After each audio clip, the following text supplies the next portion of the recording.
level of the atom became obsolete in the early 20th century. Then Niels Bohr made a series of revolutionary proposals that allowed the model of the atom to cross into the land of quantum physics. Bohr proposed that an electron orbiting the nucleus of an atom is constrained to occupy certain definite orbits or energy levels. It does not normally emit radiation, not in the ground state or closest possible orbit, or in any excited states, as the further permissible orbits are called. Bohr explained how atoms emit radiation based on the energy level of an electron in each orbit, and used these values to predict all possible frequencies of radiation for a hydrogen atom.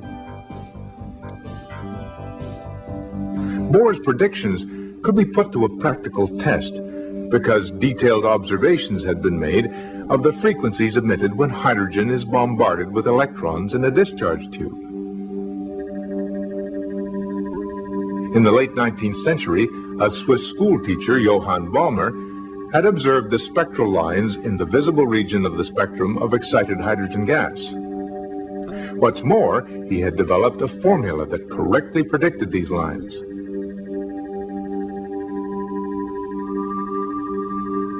In 1908, the German physicist Paschen detected hydrogen emission lines in the infrared region of the spectrum of excited hydrogen gas.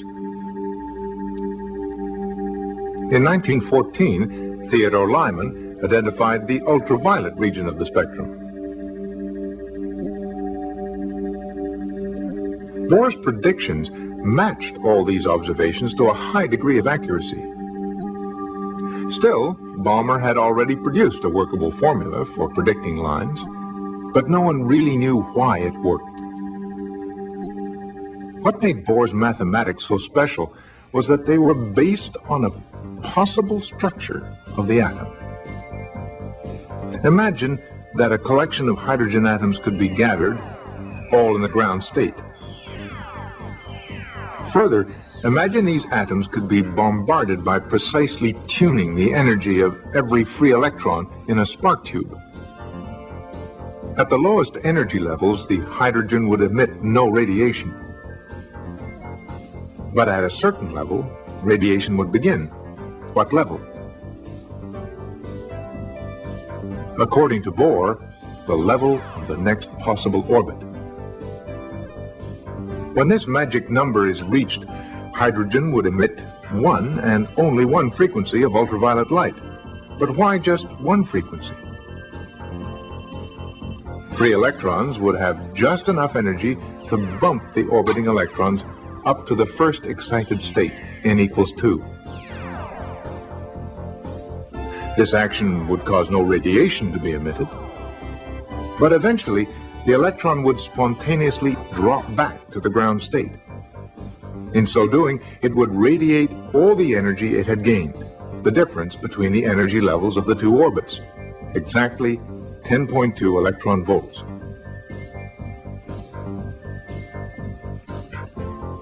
Using Planck's constant, the wavelength of this photon can be calculated exactly. This frequency is in the ultraviolet region of the spectrum.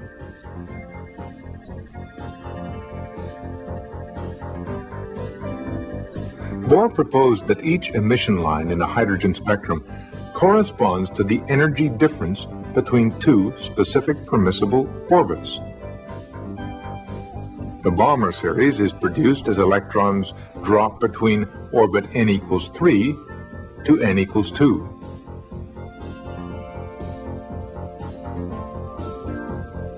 N equals 4 to n equals 2. And so on.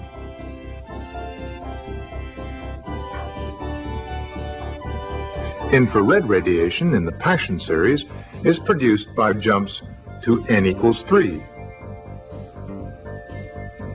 Ultraviolet radiation in the Lyman series is produced by jumps to n equals 1. Bohr had produced the first real explanation of a frequency spectrum. every line corresponding to the energy difference between two permissible orbits of an electron about the nucleus of an atom. Bohr's model of the atom cleared up another mystery of science, which had been of great practical value, but was completely unexplained. Early in the 19th century, the English scientist William Wollaston observed 7 dark lines in the spectrum of sunlight. A decade later, Fraunhofer resolved these initial 7 lines into many hundreds. In 1860, Kirchhoff found that when an intense light source is shone through a spectrometer to produce a spectrum, and then a sodium flame is interposed, some of Fraunhofer's dark lines are produced. Kirchhoff recognized that a substance capable of emitting a certain spectral line has a very strong absorptive power for the same line. Bohr's model suggests the reason. An electron can emit a particular frequency as it drops from one orbit to another. It can also absorb a photon of exactly the same frequency, which gives it the energy to jump in the opposite direction to a higher excited state. Long before Bohr's explanation, Kirchhoff's work had produced the technique of spectral analysis, which has enabled scientists to determine the composition not only of earthly chemical compounds, but substances beyond the Earth, including the sun and the stars as well. Here's how it works. An intense light source like the sun radiates in all directions. Only a portion of all radiated light, however, is directed toward an observer.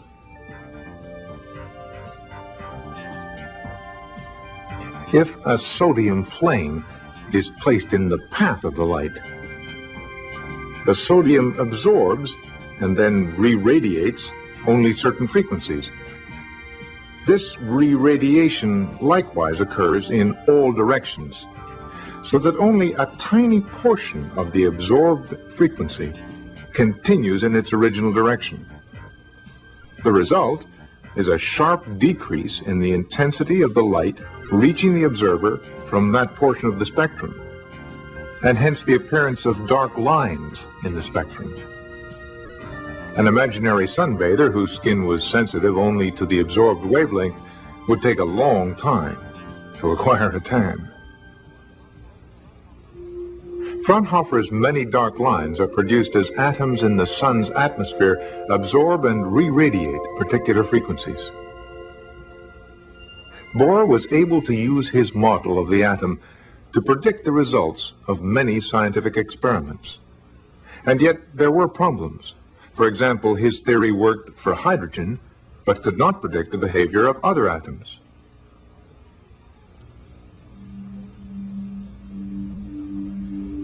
Nonetheless, Niels Bohr had made tremendous strides along the road to an understanding of atomic structure.